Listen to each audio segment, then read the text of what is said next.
ಇವತ್ತಿನ ವಿಡಿಯೋದಲ್ಲಿ ನಾಳೆ ಏಕಾದಶಿ ಇರೋದ್ರಿಂದ ಅಂದರೆ ದೇವಶಯನಿ ಏಕಾದಶಿ ಇರೋದ್ರಿಂದ ನಾವು ಉಪವಾಸವನ್ನು ಮಾಡ್ತೀವಿ. ಉಪವಾಸ ಇರಬೇಕಾದ್ರೆ ಈರುಳ್ಳಿ ಬೆಳ್ಳುಳ್ಳಿಯನ್ನು ಹಾಕದೇ ಇರುವಂಥ ಪದಾರ್ಥಗಳನ್ನು ತಗೋಬೇಕು ಅಂತ ಹೇಳ್ತೀವಿ.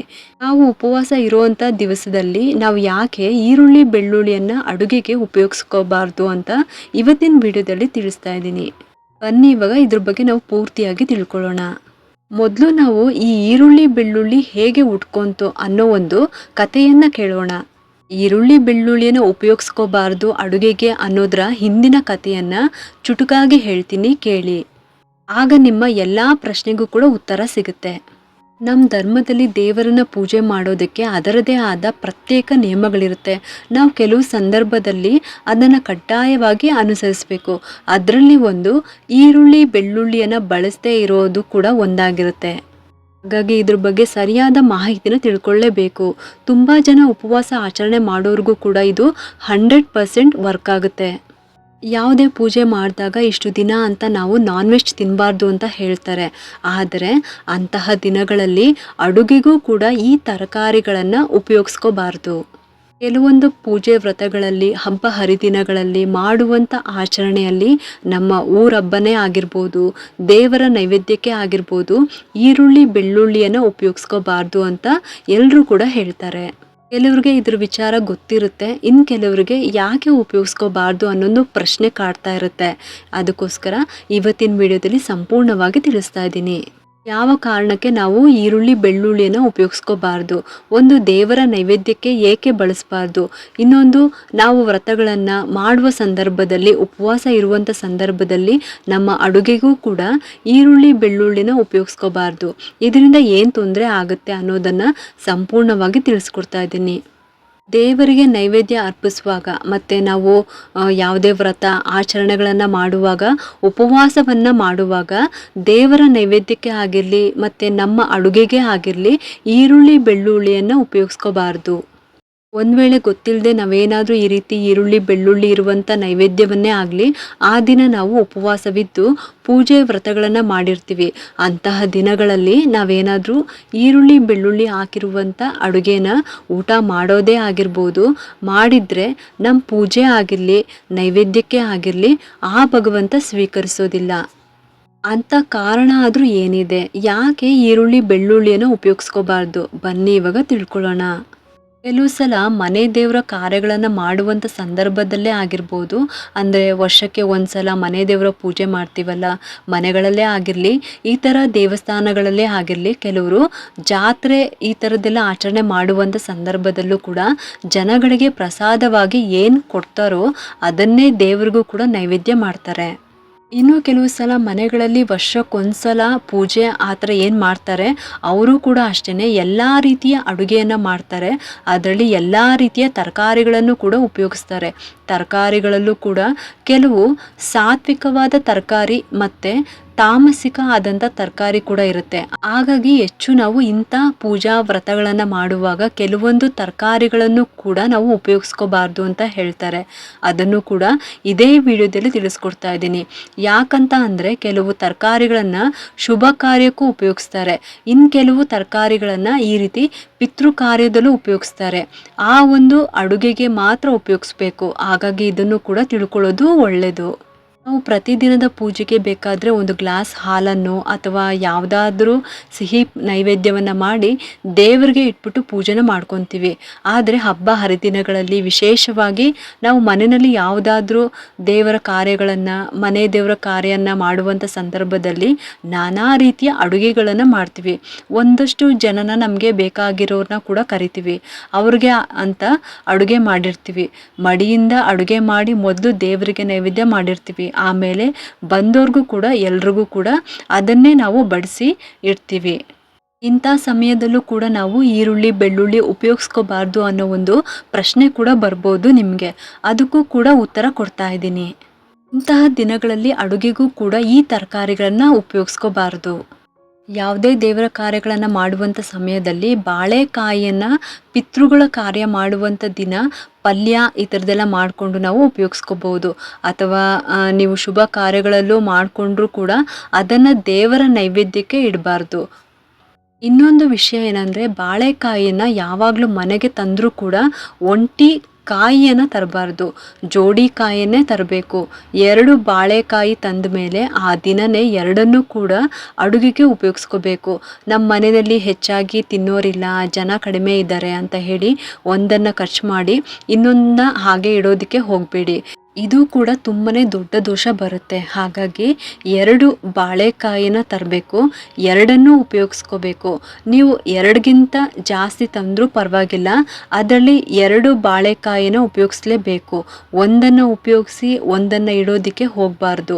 ಹಾಗೆ ಯಾವುದೇ ಅಡುಗೆ ಮಾಡಿದ್ರೂ ಕೂಡ ಅಷ್ಟೇ, ಈ ಪಲ್ಯಗಳನ್ನು ಮಾಡುವಾಗ, ಗೊಜ್ಜುಗಳನ್ನು ಮಾಡುವಾಗ ಬಾಳೆಕಾಯಿ ಮತ್ತು ಬದನೆಕಾಯಿಯನ್ನು ಕೂಡ ಒಟ್ಟಿಗೆ ಒಂದೇ ಅಡುಗೆನಲ್ಲಿ ಉಪಯೋಗಿಸ್ಕೋಬಾರ್ದು. ಅದಕ್ಕಾಗಿ ಇದನ್ನೆಲ್ಲ ನೆನ್ಪಿಟ್ಕೊಳ್ಳಿ. ಶುಭ ಕಾರ್ಯಗಳನ್ನು ಮಾಡುವಾಗ ಆದಷ್ಟು ಇದನ್ನು ಕಡಿಮೆ ಮಾಡಿದ್ರೂ ಕೂಡ ಅದನ್ನು ಮಾತ್ರ ದೇವರ ನೈವೇದ್ಯಕ್ಕೆ ಇಡೋದಕ್ಕೆ ಹೋಗಬೇಡಿ. ಇನ್ನು ಪೂಜೆಯಲ್ಲಿ ಈರುಳ್ಳಿ ಬೆಳ್ಳುಳ್ಳಿಯನ್ನು ಯಾಕೆ ಉಪಯೋಗಿಸ್ಕೋಬಾರ್ದು, ನೈವೇದ್ಯಕ್ಕೆ ಯಾಕೆ ಇಡಬಾರ್ದು, ಬನ್ನಿ ಇವಾಗ ತಿಳ್ಕೊಳ್ಳೋಣ. ಪುರಾಣದ ಪ್ರಕಾರ ಸಮುದ್ರ ಮಂಥನ ಮಾಡುವ ಸಮಯದಲ್ಲಿ ದೇವತೆಗಳು ಮತ್ತು ರಾಕ್ಷಸರು ಇಬ್ಬರೂ ಕೂಡ ಸೇರ್ಕೊಂಡಿದ್ರು.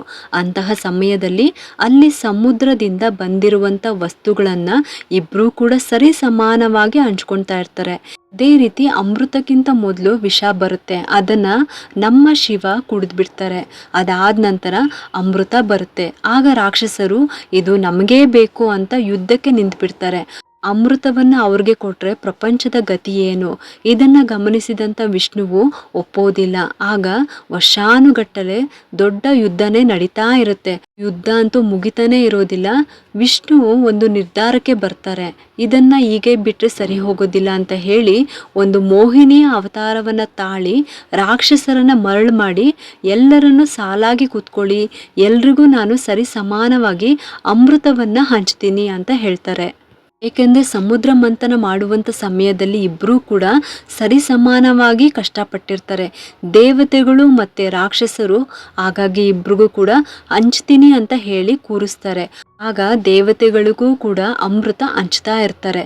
ರಾಕ್ಷಸರ ಸಾಲು ಬಂದಾಗ ಈ ಸುರಪಾನ ಅಂತ ಏನು ಹೇಳ್ತಾರೆ ಅದನ್ನು ಹಂಚ್ತಾ ಇರ್ತಾರೆ.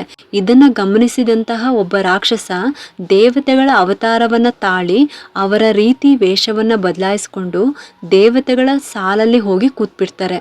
ಕೂತ್ಕೊಂಡು ಕೈಯಲ್ಲಿ ಅಮೃತ ಕೂಡ ತಗೊಂಡು ಇನ್ನೇನು ಬಾಯಿಗೆ ಹಾಕೋಬೇಕು ಅನ್ನೋ ಒಂದು ಸಂದರ್ಭದಲ್ಲಿ ಸೂರ್ಯ ಮತ್ತು ಚಂದ್ರ ಇಬ್ಬರು ಕೂಡ ಅದನ್ನು ಗಮನಿಸಿ ವಿಷ್ಣುವಿಗೆ ಹೇಳಿಬಿಡ್ತಾರೆ, ಇವರು ದೇವತೆ ಅಲ್ಲ, ರಾಕ್ಷಸ, ವೇಷ ಬದಲಾಯಿಸ್ಕೊಂಡು ಬಂದಿಲ್ಲಿ ಕೂತ್ಕೊಂಡು ಬಿಟ್ಟಿದ್ದಾರೆ ಅಂತ.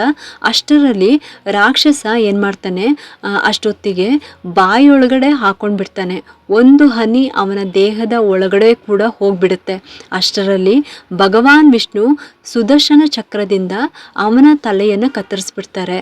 ಅಷ್ಟರಲ್ಲಿ ಒಂದು ಹನಿ ಅಮೃತ ಹೋಗ್ಬಿಟ್ಟಿರುತ್ತೆ, ಉಳಿದದ್ದು ಅವನ ಗಂಟಲಲ್ಲೇ ಉಳ್ಕೊಂಡಿರುತ್ತೆ. ಅದು ರಕ್ತದ ಜೊತೆಗೆ ನೆಲದ ಮೇಲೆ ಬೀಳುತ್ತೆ.